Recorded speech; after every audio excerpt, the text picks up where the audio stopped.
Hello बच्चों। तो हमने पिछले पार्ट 2 में पढ़ा था, उसमें था हमारा जो है प्रतिस्थापन विधि। ठीक है, तो आज हम चैप्टर 3 में ही पढ़ेंगे विलोपन विधि। तो देखिए, ये है कक्षा 10th। ठीक है, कक्षा 10 का ही है, गणित है। तो इसमें दूसरा मतलब तीसरा टॉपिक है हमारा विलोपन विधि। तो उसको हम पढ़ते हैं। देखिए, विलोपन विधि में क्या दिया है। इस विधि के अनुसार एक या दोनों समीकरणों को ऐसी संख्या से गुणा करें कि गुणा करने पर जो दो समीकरण प्राप्त हो उनमें अज्ञात राशियों में जिसको हटाना है किसी एक का गुणांक दोनों समीकरणों में एक हो जाए। अब इन दो समीकरणों को जोड़ने अथवा घटाने पर एक ऐसा समीकरण प्राप्त होता होगा जिसमें केवल एक ही अज्ञात राशि होगी। ठीक है, इस अज्ञात राशि का मूल्य निकाल लेने पर दोनों समीकरणों में से किसी एक में इसका मूल्य रख देने पर दूसरी अज्ञात राशि का मूल्य निकाला जा सकता है। तो इसमें अभी आप पढ़ेंगे तो इसमें समझ नहीं आएगा, तो हम क्वेश्चन सॉल्व करते हैं तो आसानी से समझ आएगा। ठीक है, तो देखिए हमारा पहला क्वेश्चन जो दिया है वो क्या है कि निम्नलिखित समीकरणों के युग्म को विलोपन विधि द्वारा हल कीजिए। तो ये दो समीकरण दिए हैं, पहला समीकरण इसको हम मानते हैं और दूसरा इसको। ठीक है, तो ये दो समीकरण होंगे, तो सॉल्व करते हैं। देखिए, पहला है हमारा 8x प्लस 5y बराबर 9, पहला समीकरण। और दूसरा समीकरण है 3x प्लस 2y बराबर 4। ठीक है, ये दूसरा समीकरण। अब हम मतलब जो विधि है विलोपन विधि, इसके अकॉर्डिंग हमें क्या करना है, दोनों समीकरणों में किसी मतलब किसी ऐसे चर राशि के जो है हमें चर राशि को सेम करना होगा। ठीक है, जैसे इसमें 8x है तो हम इसमें भी ऐसे x को जो है दोनों के गुणांक को बराबर कर दें। ठीक है, तो हम किसी ऐसी संख्या से गुणा या भाग करेंगे ताकि दोनों में जो है बराबर हो सके। तो देखिए, यहाँ पर 8x है, यहाँ पर 3x है। अगर हम इसमें 3 का गुणा कर दें और इसमें 8 का गुणा कर दें, ठीक है, इसमें क्या करें हम 8 का गुणा कर दें और इसमें किसका गुणा करें 3 का। ठीक है, तो 3 का करेंगे तो 8 3 24 हो जाएगा और इसमें 8 का करेंगे तो 24 हो जाएगा, यानी दोनों सही है। तो हम लिखते हैं यहाँ पर समीकरण समीकरण 1 में 3 का तथा, ठीक है ध्यान दीजिएगा, समीकरण 1 में 3 का तथा समीकरण 2 में 8 का गुणा करने पर।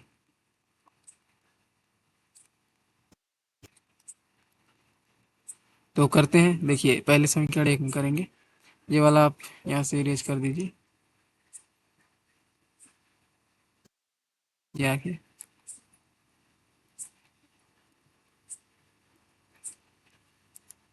देखिए, अब 3 का गुणा करेंगे तो 8 3 हो जाएगा कितना 24x और प्लस 5 3 15y हो जाएगा और 3 का इसमें करेंगे तो 9 3 27। ठीक है, ये समीकरण हमारा एक है तो इसको हम 3 मान लेते हैं, ध्यान से देखिएगा। और इसमें जब हम 8 का गुणा करेंगे समीकरण 2 में तो 8 3 24x हो जाएगा और यहाँ से हो जाएगा 8 दूनी 16y और बराबर 8 चौक 32। ठीक है, ये समीकरण 4 हो गया। अब क्या करेंगे, हम समीकरण 3 और 4 को घटा देंगे। जब घटाएंगे तो ये 24 24 कट जाएगा और 15 में 16 घटाएंगे तो 1 आ जाएगा। तो देखिए क्या करेंगे, समीकरण 3 को, ठीक है, समीकरण 3 को समीकरण 4 से घटाने, समीकरण 4 से समीकरण 3 को समीकरण 4 से घटाने पर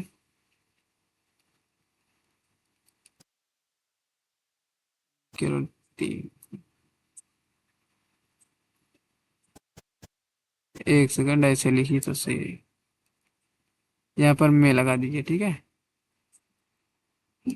समीकरण 3 को समीकरण 4 में से घटाने पर। ठीक है, तो ऐसे करेंगे, तो 4 ये है 3 ये है, यानी इसमें से इसको घटाएंगे तो लिखते हैं। देखिए 24x प्लस 16y बराबर 32 और यहाँ से माइनस। ठीक है, 24x और यहाँ से जब माइनस करेंगे, अभी रुकिए,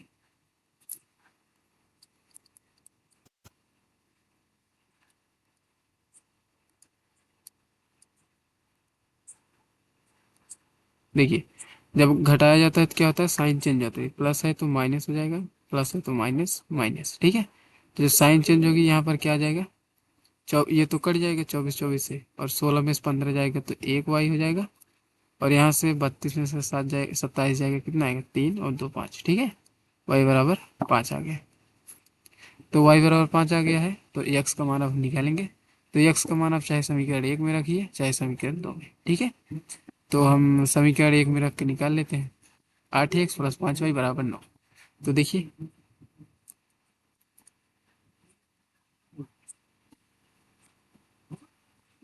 जो हमारा समीकरण 1 है उसको पहले हम लिख देते हैं, 8x प्लस 5y और बराबर कितना था, 9, ठीक है। ये हमारा समीकरण 1 था। ओके। तो अब हम क्या करेंगे, समीकरण 1 में y बराबर 5 रखने पर, क्योंकि y का मान हमारा 5 निकला है, तो रख देते हैं। देखिए, 8x ऐसे ही रहेगा, 5 y के मान रखेंगे तो 5 × 5 हो जाएगा, और यहाँ से 9, 8x, 5×5 = 25, और उधर जाएगा तो 9 में से 25 घटाना है, तो माइनस 9, जब 25 में घटाएंगे कितना आएगा, 16, और यहाँ पर 8x, यानी x बराबर हमारा कितना आ गया है, -2, ठीक है। क्योंकि जब हम 8 का भाग करेंगे तो 16 कट जाएंगे तो 2 आ जाएंगे, यानी x बराबर 2, y बराबर 5 आए।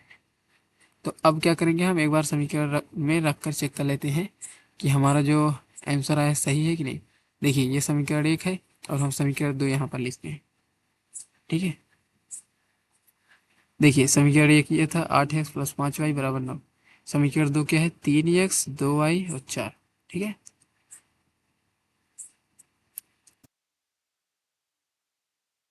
कितना है, 3x 2y बराबर 4, ठीक है। ये समीकरण 2 था। तो और ये समीकरण 1 है। ओके। तो हम क्या करते हैं, आंसर की चेकिंग, ठीक है, उत्तर की जांच। ये मैं अलग से बता रहा हूँ, इसको आपको लिखना नहीं है, ठीक है, इसको सिर्फ समझना है। तो हम आंसर की जांच करते हैं भाई।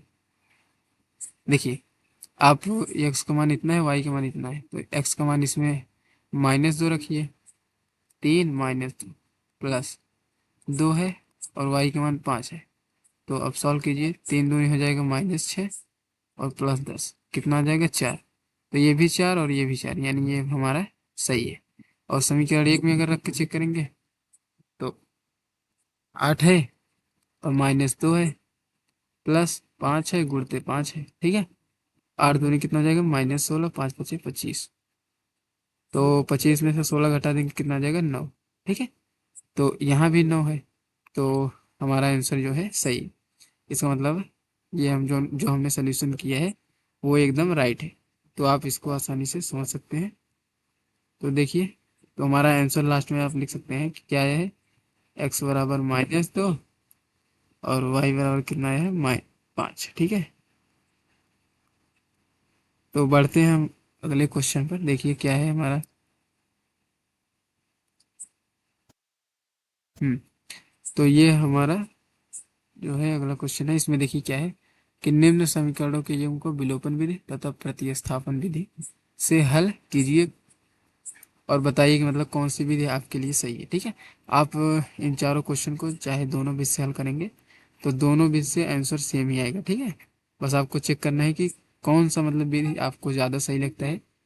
तो पढ़ते हैं। सबसे पहले हम पहला क्वेश्चन सॉल्व करते हैं, इसके बाद बाकी आप खुद प्रैक्टिस कीजिएगा।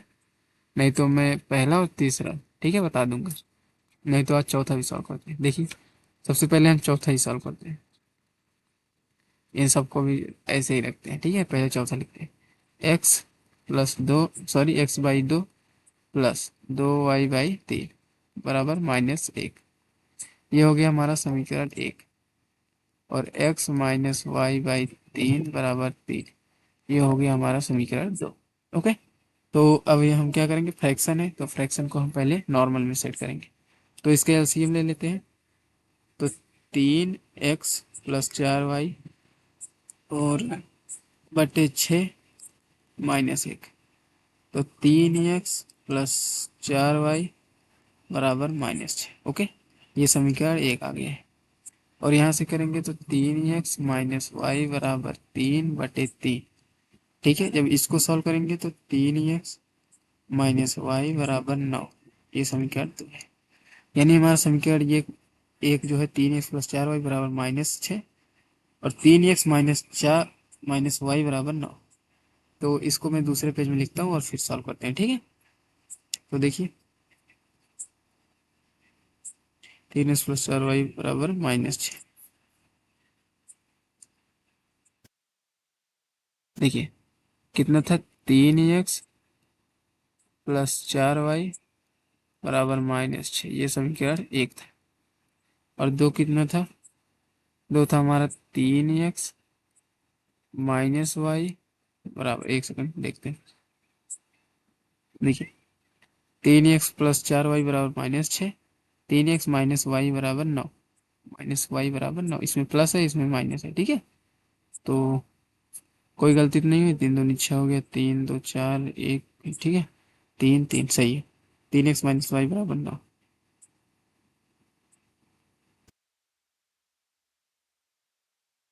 ठीक है, 3x माइनस वाई बराबर 9, ये समीकरण 2 हो गया। अब देखिए इसमें भी हमारा क्या है बच्चों, इसमें भी 3x है, इसमें भी 3x है, यानी ये विलोपन विधि से करने में बहुत आसानी हो। ठीक है, तो हम क्या करते हैं, समीकरण समीकरण ठीक है, समीकरण एक व समीकरण दो को घटाने पर, ठीक है, समीकरण एक व दो को घटाने, तो घटा देते हैं। देखिए सबसे पहले 3x है +4y बराबर -6, 3x है माइनस वाई है बराबर 9। तो घटाना है हमें, तो जब घटाना है तो इसका मतलब साइन चेंज होगा। यहाँ पर कुछ नहीं है तो प्लस है, तो इसलिए माइनस हो जाएगा, माइनस है तो यहाँ पर प्लस हो जाएगा, यहाँ पर प्लस है तो माइनस हो जाएगा। ठीक है, अब लिखते हैं, ये तो हमारा कट जाएगा, ये आ जाएगा 5y और ये हो जाएगा -15। ठीक है, तो y बराबर क्या आ गया, -3। तो y बराबर इतना आ गया है, तो भाई x का मान निकाल लेते हैं। x का मान निकालने के लिए हम समीकरण एक में y का मान रख देते हैं। समीकरण एक में y बराबर -3 रखने पर, तो रखते हैं y बराबर -3। देखिए 3x ऐसे ही रहेगा, y का मान हमारा कितना है, -3 है, तो -3 रख देंगे और -6। ठीक है, 3x हो गया और यहाँ से -12 -6, 3x और ये कितना आ गया, 12 उधर कर देंगे तो -6 + 12। एक सेकंड, तो तीन एक सेकंड, 3x और यहाँ से आ जाएगा 6, तो x बराबर -2। ठीक है, ये आ गया x का मान 2 और y का मान -3।